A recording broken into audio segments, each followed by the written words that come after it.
Welcome everyone to episode 163. Today we're talking about ADHD and methylphenidate in depth. Alright, so I was able to find any credible record in the Guinness World Records or other formal sources of someone holding a world record of the highest dose of methylphenidate, which I think I am now. Here are some of the relevant findings.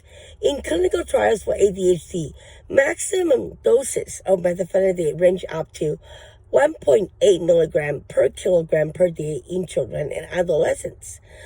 Product label recommendation is for maximum daily dosage for 54 to 72 milligram in adolescents, especially something like Concerta. There are also reports of much higher dosages being taken in non-medical abuse contexts, such as meth, like a real meth. But I call methylphenidate baby meth because it literally is their own stimulants, right? The highest officially recommended prescribed dosage for methylphenidate vary quite a bit depending on the formulation country.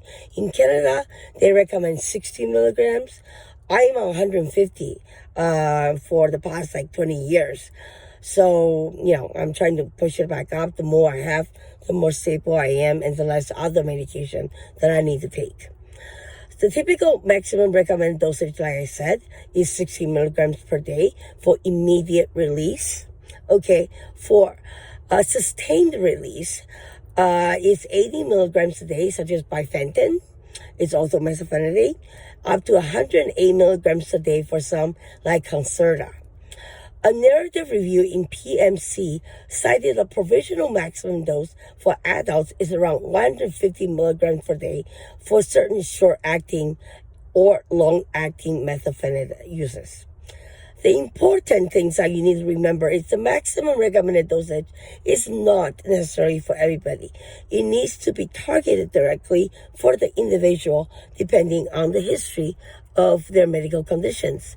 And that's why I'm with my doctor for 15 years, because he knows me. He knows the dosage. He knows how stable I am. You need to find a good GP and stay with that GP. All right. So, However, label versus practice. Regulatory label commonly capped Concerta at 72 milligrams a day in several jurisdictions such as US, UK, and EU.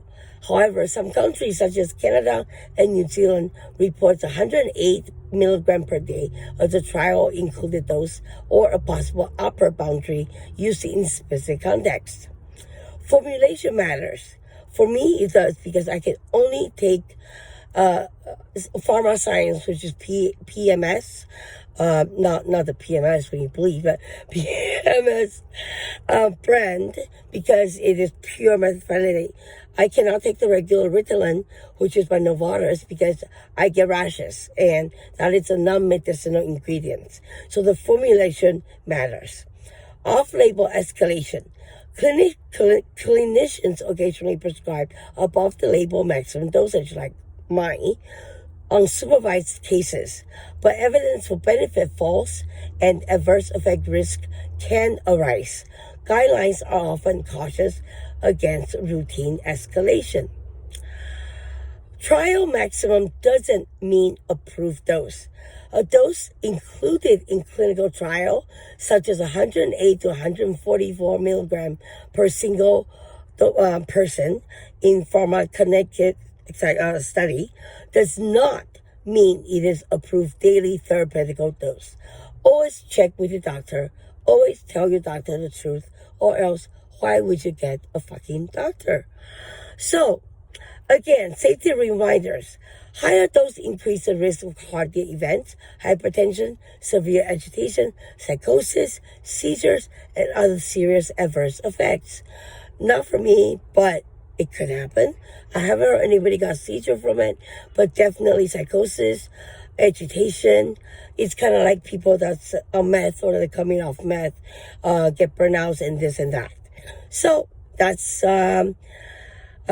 coming from credible sources such as PubMed, NCBI, where else do I see here? Psychiatry, psychopharmacology.com, and the rest is in the description. All right, thank you guys.